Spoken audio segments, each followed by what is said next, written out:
नमस्कार प्यारे बच्चों, कैसे हैं आप लोग।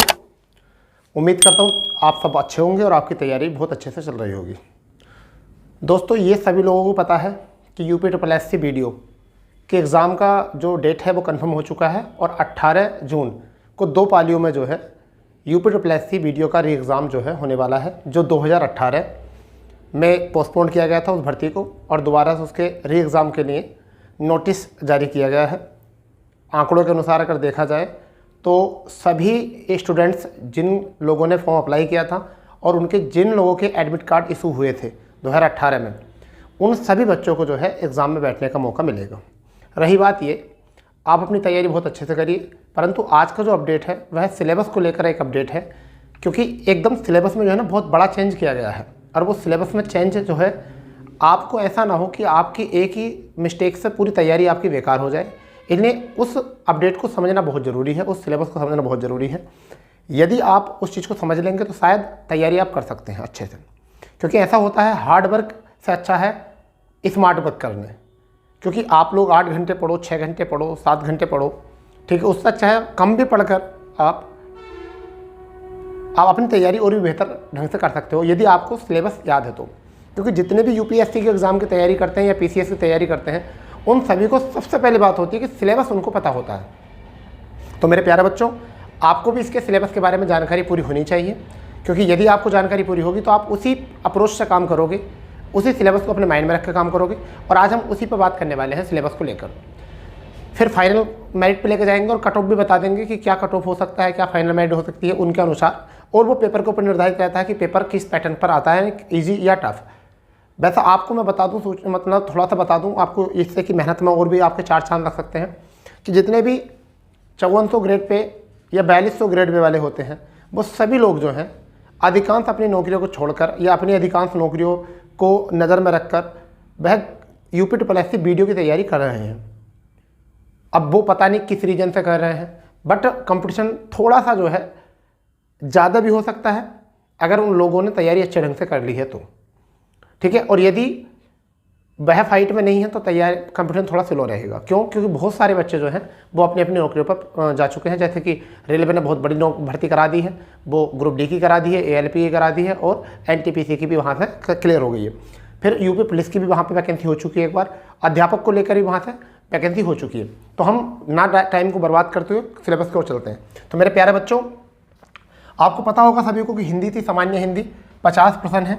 ऐसा पहली बार होता है कि आपको एक बार पेपर पैटर्न पता होने के बाद पुनः पेपर देने का मौका मिल रहा है, और अब आप गलती मत करना, ठीक है। और ये 100 अंक का है, यानी 1% जो है वो 2 अंक का है। मेरे प्यारे बच्चों, बुद्धि परीक्षण और तर्क शक्ति, इसके भी 50% हैं और 100 अंक हैं। देखिए, कुछ भी लोग बना रहे हैं वीडियो और कुछ भी कर रहे हैं, क्योंकि उनको सबको चाहिए व्यू, ठीक है। कोई भी करेक्ट और अच्छी तैयारी का आपको प्लानिंग नहीं बता रहा। जितने भी बड़े बड़े क्रिएटर हैं और छोटे क्रिएटर हैं, सब ने एकदम इस UPSSC को लेकर जो है अपना आधार बना लिया है। बट बच्चों, आपको जो है ना सिलेबस समझना है, ठीक है। आपको सही चीज़ की परख करनी है। तो यहाँ पर क्या है बेटा, 50 क्वेश्चन जो आए हैं वो सामान्य ज्ञान के हैं, यानी सामान्य अध्ययन और करंट अफेयर्स में है, और 100 अंक के हैं। तो मेरे प्यारे बच्चों, 300 अंक यहाँ से आएंगे और 150% ओवरऑल 150% रहेंगे और 300 ये अंक रहेंगे। और यहाँ पर निगेटिव की अगर हम बात करें मेरे बच्चों, तो 1/2 यहाँ पर निगेटिव है, और 2 घंटे यानी कि 120 मिनट जो है इसमें दिए जाएंगे। तो अभी तक तो कोई अपडेट की बात हुई नहीं। अब मैं आपको बता के चलता हूँ अपडेट में। अगर मैं हिंदी की बात करूँ बेटा, तो एक तो पत्र लेखन है मेरे बच्चों, ज़्यादा ध्यान से रखना, ठीक है। दूसरी बात इसमें जो है हिंदी को लेकर, इसमें हिंदी का विकास, इस बार मेरे बच्चों इसको जरूर याद कर लेना अच्छे से, क्योंकि इस बार यहाँ से क्वेश्चन बनने वाले हैं। फिर अगर हम बात करें तो साहित्य, यानी कि हिंदी साहित्य, क्या हिंदी साहित्य, इसको भी आप तैयार करेंगे।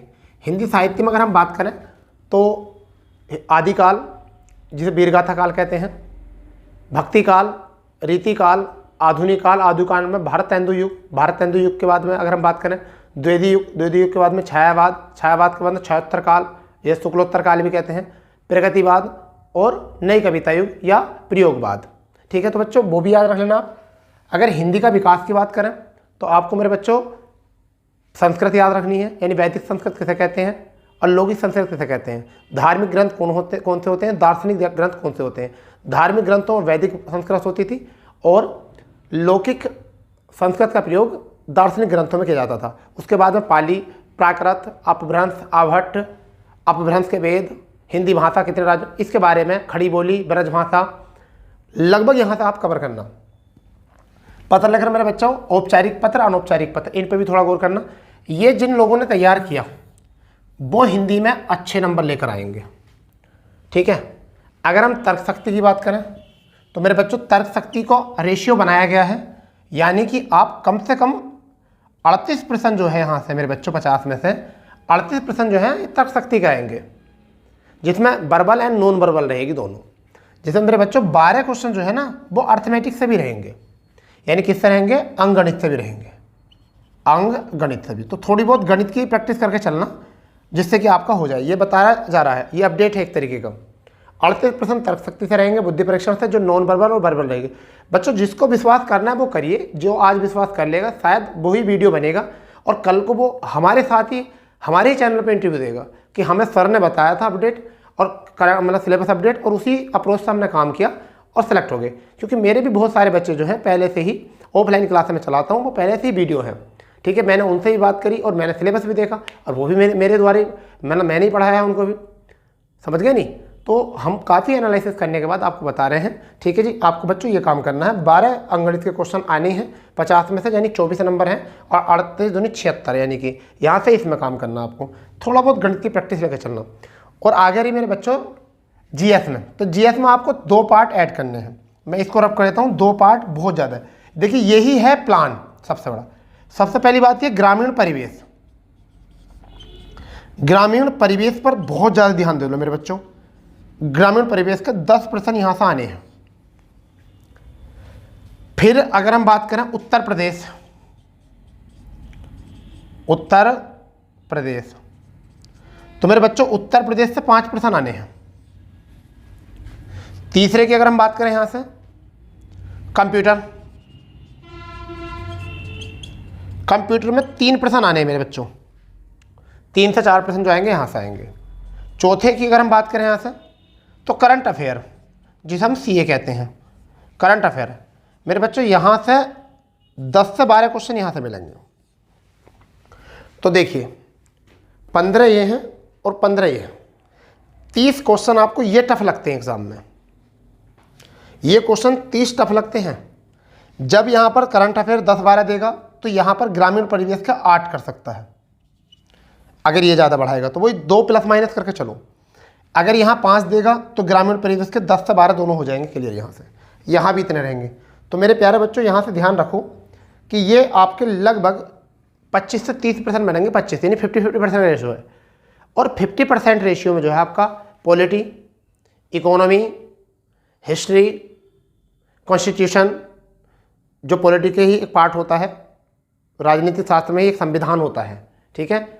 ये रहा आर्ट एंड कल्चर, ठीक है। इस तरीके से आपको इन पे भी ध्यान देना है। साइंस एंड टेक, ठीक है, इन पे भी आपको ध्यान देना है। आप इस अप्रोच से काम कर लीजिए और मैं उम्मीद कर रहा हूं कि आप इस अप्रोच पर अगर आपने काम करा तो आपका स्कोर जो है लगभग 115 प्लस बनेगा 150 में से। और आपको फिर इतने नंबर लाने के बाद कोई भी ऐसा नहीं है कि आपको परीक्षा से बाहर कर दे, ठीक है। आप इतना करिए, आपका कट ऑफ बिल्कुल सेफ है, और उसके बाद पूरी मौज करिए क्योंकि फिर आपका सिलेक्शन निश्चित ही हो जाएगा। तो मेरा आज का अपडेट जो था बच्चों वो था आपको सिलेबस को लेकर, क्योंकि सभी लोग एग्ज़ाम करते फिर रहे हैं, परंतु सिलेबस को लेकर किसी ने भी कोई बेसिक समझ नहीं बनाई है। तो मैं आपको चाह रहा हूँ कि आप इसी अप्रोच पर काम करें। अगर आपको किसी और भी तरीके से बात करनी है, अगर बताना है, अगर मालूम करना है, तो आप हमें इस पर व्हाट्सअप कर सकते हो या इस पर कॉल करके वो आप हमसे इस चीज़ की जानकारी ले सकते हो। ये हमारा नंबर है, ठीक है। आप इस पर जानकारी ले सकते हो, 9456962764, यही हमारा व्हाट्सअप नंबर है और यही हमारा पर्सनल नंबर है। आप इस पर कॉल करके जो है हमसे मालूम कर सकते हो अगर आपको किसी प्रकार की और भी जानकारी चाहिए तो, किस तरीके से प्लानिंग करनी है हमको, किस तरीके से पढ़ना है, कौन कौन से प्रैक्टिस सेट हम लगाएं, ऑफलाइन हार्ड कॉपी का कैसे प्रयोग करें, ऑनलाइन का कैसे प्रयोग करें, ठीक है, किस तरीके से प्रैक्टिस सेट का अध्ययन करें, किस तरीके से प्रैक्टिस सेट को एनालिसिस करें। अगर आपको किसी भी तरीके की कोई परेशानी है और आप बात करना चाहते हैं तो आप इस नंबर पर कॉन्टेक्ट करें। आपकी झिझक आपकी उस दिक्कत को दूर किया जाएगा, आपको बताया जाएगा, अच्छे तरीके से आपको गाइड किया जाएगा।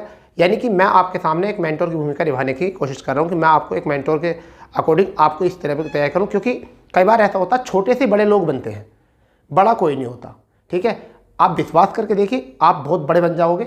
एक बार हम पर विश्वास करिए और हमसे बात करके, और जब हम हमारे अप्रोच पर काम करके देखिए, शायद आप बहुत अच्छे अधिकारी बनकर अपने इस लाइफ में सक्सेस हो।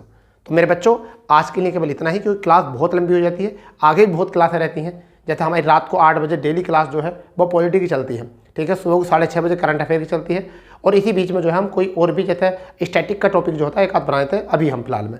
2 तारीख से हम लगातार वीडियो की प्रैक्टिस कराएंगे। ठीक है, वीडियो प्रैक्टिस सेट हम 2 तारीख से लगाने वाले हैं और ऑनलाइन लगाने वाले हैं, तो आप अगर चाहो तो वहाँ से भी फॉलो कर सकते हैं। तो मेरे बच्चों, आज के लिए केवल इतना ही। नमस्कार।